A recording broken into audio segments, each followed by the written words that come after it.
Ártemis nasceu em tempos sombrios, envolta nas sombras de uma perseguição divina que antecedeu até mesmo seu primeiro suspiro.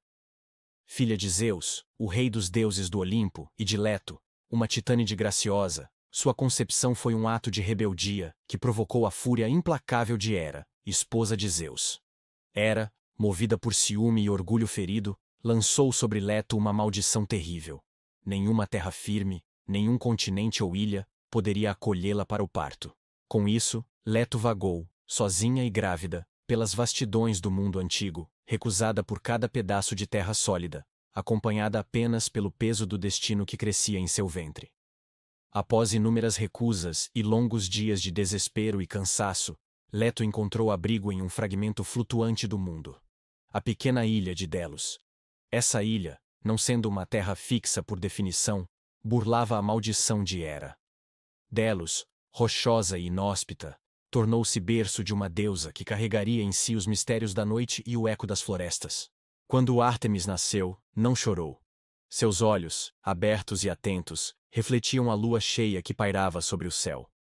Não havia ternura em seu primeiro suspiro, mas um silêncio instintivo, como o de uma fera recém-desperta. Não demorou muito para que o segundo nascimento acontecesse. Apolo, o irmão gêmeo, veio ao mundo logo depois de Ártemis. Curiosamente, a lenda conta que ela ajudou sua mãe no parto, servindo como parteira recém-nascida. Esse ato, por mais paradoxal que pareça, selou seu papel eterno como protetora dos nascimentos e das dores femininas. A pequena Ártemis, recém-chegada, já caminhava pelos trilhos da eternidade com um propósito que a distanciava dos deuses comuns. Ela era o elo entre o selvagem e o sagrado. Desde muito cedo, Ártemis demonstrou desprezo pelas cortes olímpicas, pelas festas luxuosas e pelas atenções que tanto agradavam os outros deuses. Ela se destacava não por vaidade, mas por sua recusa em ser domada. Pediu a Zeus, com a frieza de quem já sabia o que desejava, que lhe concedesse uma vida livre da obrigação do matrimônio e da maternidade. Queria manter-se virgem, eterna caçadora, livre como o vento que corre pelos vales.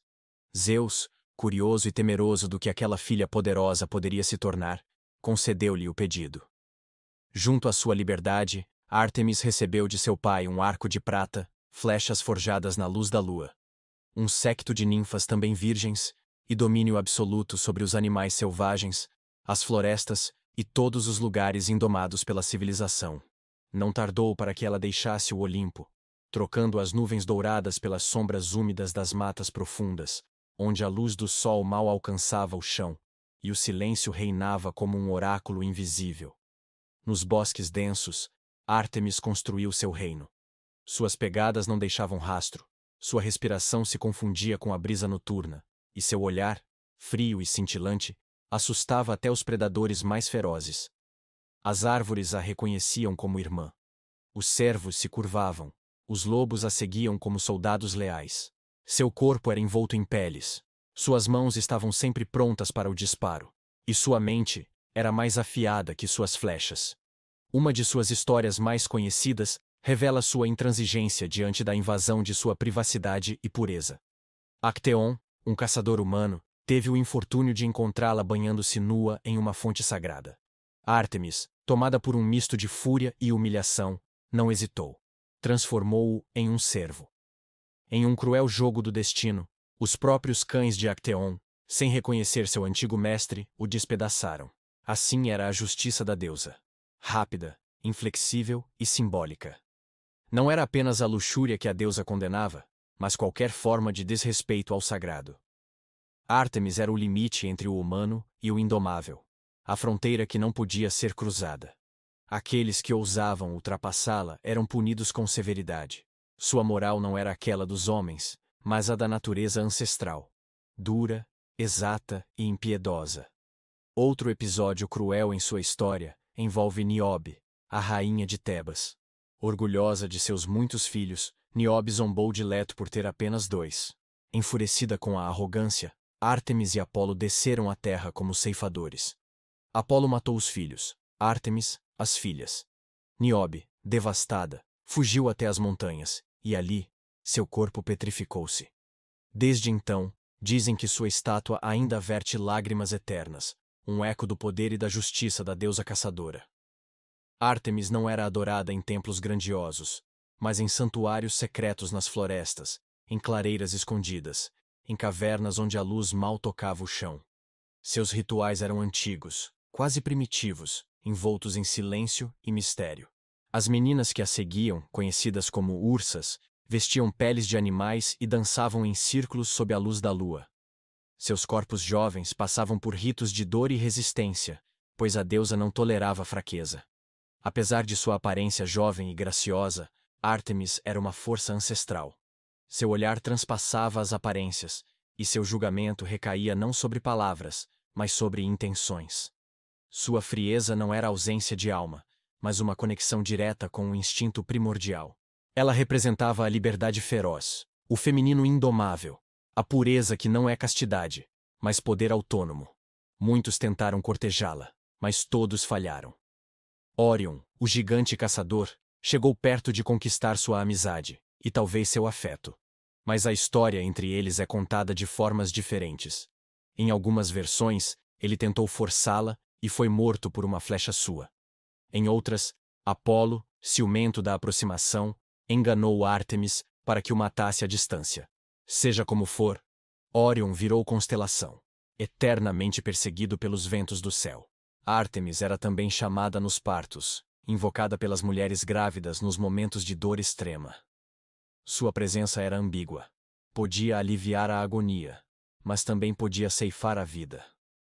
A mesma deusa que protegia as crianças e as jovens podia, com um simples gesto, devolver um feto ao mundo dos espíritos.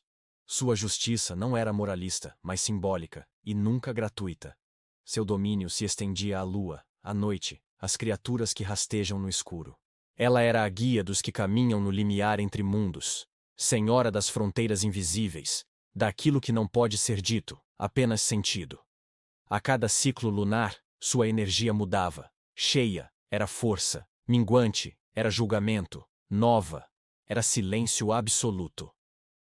Em Esparta, seus cultos envolviam testes de dor e coragem.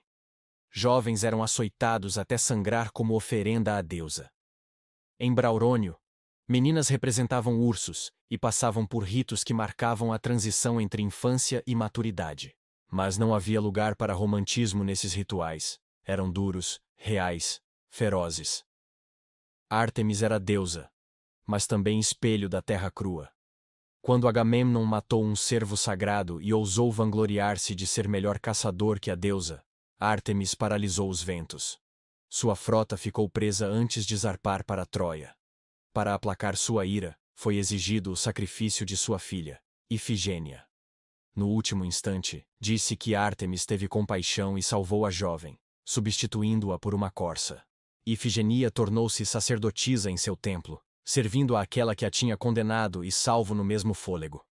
Ártemis conhecia os limites do poder e do sofrimento. Seu coração não era de pedra, mas de silêncio. Silêncio esse que, por vezes, curava, outras vezes, condenava. Aqueles que sabiam ouvi-lo compreendiam a essência da deusa. Ela protegia órfãos, caçadores justos, viajantes solitários e mulheres esquecidas. Era refúgio dos desajustados e condenação dos prepotentes.